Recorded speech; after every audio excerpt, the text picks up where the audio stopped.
This program is produced using the resources of Public Media Network in Kalamazoo, Michigan. Learn more at publicmedianet.org.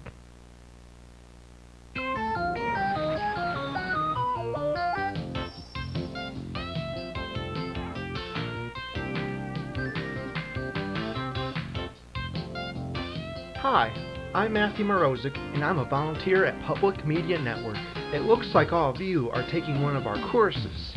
Maybe you want to do certain shots and angles on our cameras. Well, I'm just the right guy to teach you all you need to know.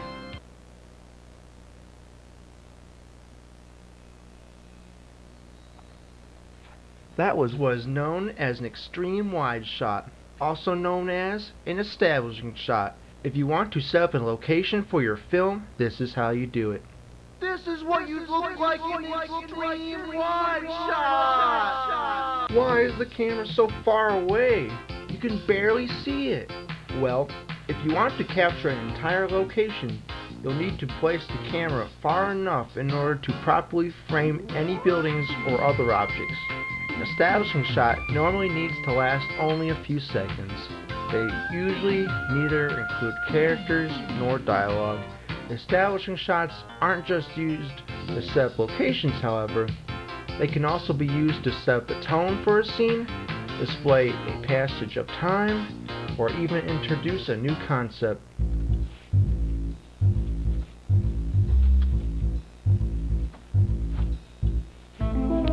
Now in a long shot, also known as a wide shot, you get to see the entire subject head to toe. At the same time, the subject is still very small in the frame. As you can see here, our subject appears to be a little stuck up in this parking deck we're at. Now this is what you'd look like in a long shot. Similarly to an extreme wide shot, the camera is placed further away from the film subject. However, with a long shot, the camera is placed more on the subject in order to show off the relation between them and their location.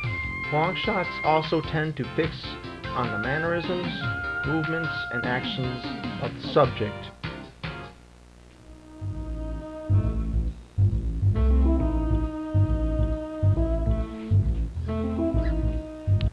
In a medium shot, you usually get to see only half of your subject, typically from their head to their waist. Between the camera and the subject, a medium shot is usually a reasonable length to bring attention to whatever you're filming. This is what one would look like in a medium shot. If you can't see below my waist, it's because there's nothing down there. When setting up a medium shot, make sure to place the camera close enough so it doesn't capture anything below your subject's waist. The medium shot allows the subject and their setting to have an equal presence in the shot.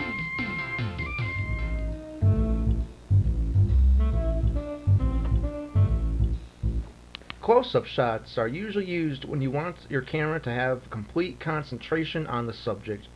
Now, if you ever have the opportunity to hold an interview with someone, a close-up shot is perfect for that. Keep in mind that medium shots are also interview appropriate. This is usually what a close-up shot looks like for the viewer. For a close-up shot, the camera should be close enough to your subject to only capture the shoulders up. This shot size allows you to capture nuances that normally wouldn't be shown in wider shots, such as facial expressions. Within a film, a close-up shot can also signal an important event by establishing the tone and providing plot development.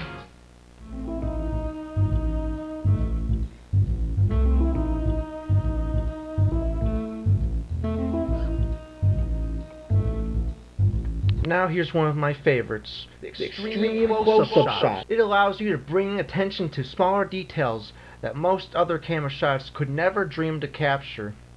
However, this shot size is usually only used if you want to make your shot look more creative and interesting for the viewer.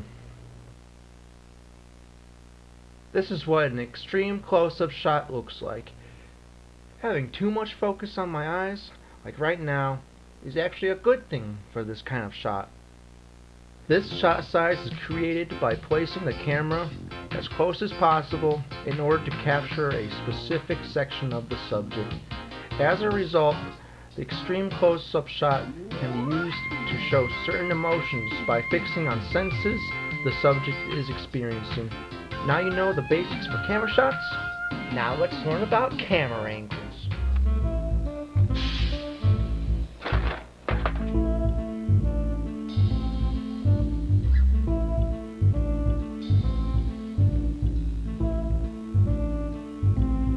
The bird's eye view allows one to capture their subject from high above.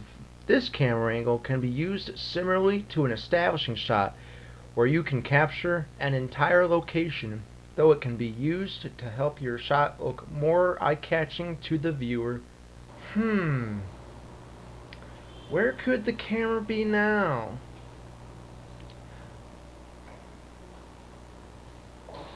Oh! How did it get all the way up there? To create a bird's eye view, the camera must be placed above the entire set, looking down at the action. A bird's eye view can be used to effectively capture vertical action and helps diminish your subject within the shot. While performing this camera angle, make sure your camera is held securely to where it's being placed. If your camera falls and breaks, your film shoot may be ruined.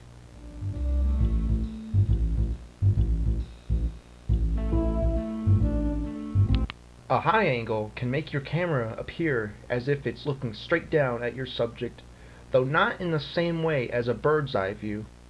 One could say that it makes the subject look more inferior to the viewer.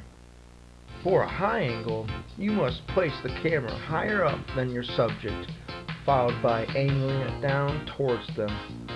This angle can be achieved through means such as using certain equipment, for example, a crane or drone, and taking advantage of surroundings, such as standing on a high balcony.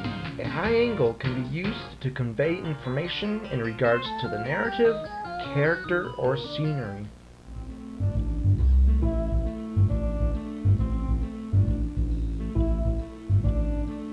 The opposite of the high angle, the low angle, makes the camera look as if it's looking up at the subject instead. This angle has the opposite effect of the high angle, where it actually makes the subject look more dominant to the viewer.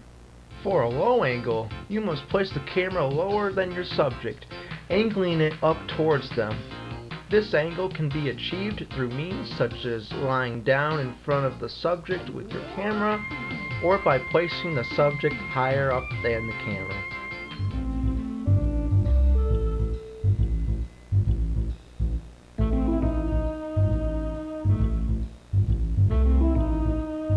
A canted angle, also known by many as a Dutch angle, is where the shot is tilted for the viewer. Most movies that use a canted angle usually do so either to convey that something isn't quite right for a character, or that there's a sense of imbalance between two or more characters. To get a canted angle, you must tilt your camera on its x-axis in order to achieve a diagonal look for the shot. You can do this by holding the camera off balance, or by adjusting your tripod in a similar way. Canted angles can help with enhancing tension and can help with making the audience feel uneasy, believing something is wrong. Well, that's all I have to teach you for now. Now get out there and film your very first movie, or your second, or even your 10th one.